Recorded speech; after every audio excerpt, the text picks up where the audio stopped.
लाचित बोरफुकन असम के महानतम जनरलों में से एक का जन्म 1622 में अहोम साम्राज्य में हुआ था।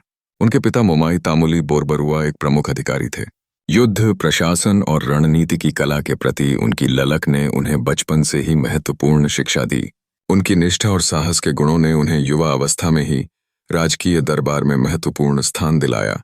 1667 में जब राजा चक्रध्वज सिंघा ने बोरफुकन को अहोम बलों का कमांडर इन चीफ नियुक्त किया, तब उन्होंने मुगलों के खिलाफ एक निर्णायक लड़ाई की योजना बनाई।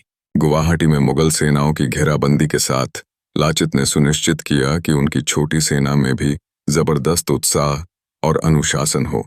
बोरफुकन की मानसिकता में हमेशा मातृभूमि का सर्वोच्च स्थान था और उन्होंने अपने अद्वितीय नेतृत्व से अपनी सेनाओं को प्रेरित किया। 1653 में अंबर के राजा राम सिंह आई के नेतृत्व में मुगल सेनाएं असम में प्रवेश करती हैं। अत्यधिक संख्या और संसाधनों के बावजूद लाचित बोरफुकन ने अपनी रणनीतियों से अपनी सेना को बचाने की कोशिश की।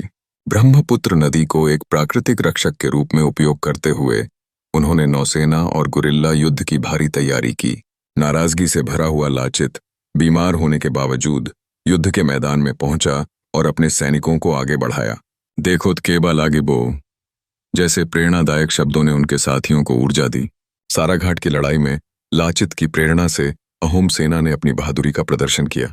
मुगलों को अपनी अत्यधिक ताकत के बावजूद अहोम सेना ने उन्हें पीछे हटने के लिए मजबूर कर दिया। लाचित का साहस और दिशा निर्देश ही उनकी जीत का मुख्य कारण थे। उन्होंने केवल युद्ध नहीं लड़ा, बल्कि आदर्श नेतृत्व का उदाहरण स्थापित किया। लाचित बोरफुकन की मृत्यु 1672 में हुई, लेकिन उनकी विरासत हमेशा जीवित रहेगी।